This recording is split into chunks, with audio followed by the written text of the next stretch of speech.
من باشیه از نزاکتت گردم آخ آی تو جانان من باشیه از نزاکتت گردم آخ آی تو جانان من باشیه از نزاکتت گردم آمدم به مهمانی جا ششتم لبی ایوانی آمدم به مهمانی ششتم لبی ایوانی یک بوسه طلب کردم جانه گفتا که تو میدانی آخ یک بوسه طلب کردم جانه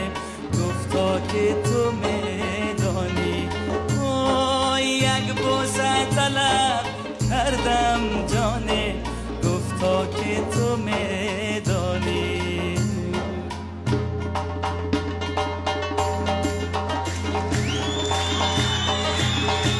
ای صنم تو خال مشکین را به پیشانی زدی ای صنم تو خال مشکین را به پیشانی زدی در میان سینم سرداغ پنهانی زدی در میان سینم سرداغ پنهانی زدی باز میپرسی که رنگت زرد میباشد چرا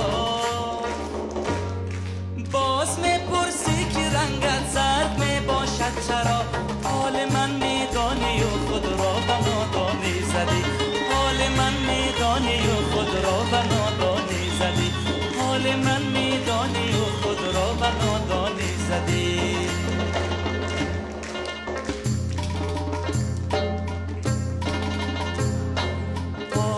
آمدت گردم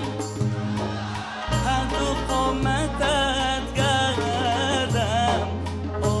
آمدت گردم هر دو قامتت گردم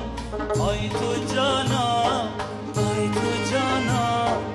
آی تو جانان من باشیه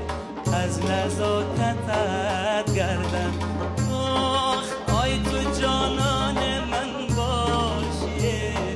از نزاکتت گردم آخ آی تو جانان من